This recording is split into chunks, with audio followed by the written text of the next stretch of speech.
Hi, and welcome to 2-Minute Topics. Today's topic, we're actually continuing our discussion on distribution network design, but we're going to focus on the trade-offs that every organization has to navigate when structuring their network. So are you ready to get case explained? Well, your 2 minutes starts now.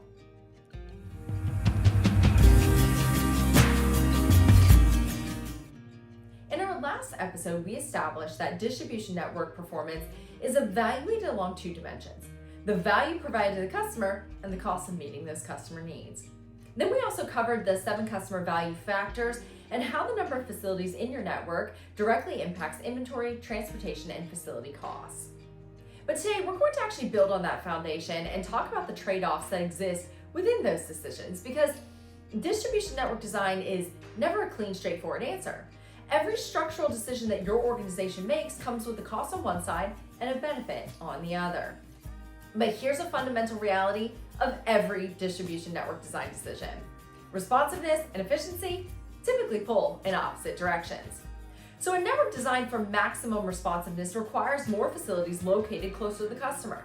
So that does mean faster response times and higher product availability, but it does also mean higher inventory carrying costs, higher facility costs, and potentially higher transportation costs as inbound shipment sizes decrease and economies of scale on the inbound side are lost.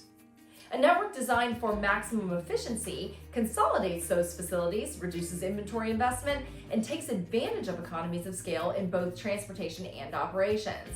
But that efficiency comes at the expense of response time and in some cases product availability. So how does an organization actually navigate all of that? Well, it comes down to 3 key trade-off decisions. Number 1, response time versus cost. The faster you need to get product to your customer, the more your network is going to cost to operate. So organizations need to clearly understand what their target customer segments actually value. Because a customer who prioritizes low cost may be willing to wait longer for their order, but a customer who prioritizes availability and speed definitely is not.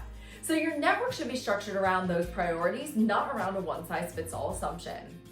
Number 2, inventory positioning and facility footprint. Consolidating inventory into fewer locations does reduce carrying costs and allows for better demand pooling, which improves your forecast accuracy and reduces the safety stock required. Distributing inventory across more locations improves responsiveness, but drives inventory costs up across the board. The right balance there is going to depend on the demand variability of your products and the service level expectations of your customers. And number 3, network complexity versus operational control. So as your distribution network grows in terms of the number of facilities, nodes, and distribution points, the complexity of managing that network also grows proportionally. So more locations means more variability in execution, more coordination required across the network, and the greater need for information visibility to keep everything running effectively. So organizations have to weigh the service level benefits of a more distributed network against their operational capacity to manage it consistently and efficiently. At the end of the day, there's no perfect distribution network. There's only the network that best aligns with your competitive strategy, your customer needs, and your cost structure. And that alignment requires a deliberate, data-driven approach to every structural decision that you make. So when you design with intention, because every trade-off you make in your network is either moving you closer to your customer or further away from your strategy. So make sure that you are staying focused on what actually aligns with your overall business operations. Hey, stay tuned for the next episode where I'll continue breaking down these supply chain fundamentals with new concepts and practical insights.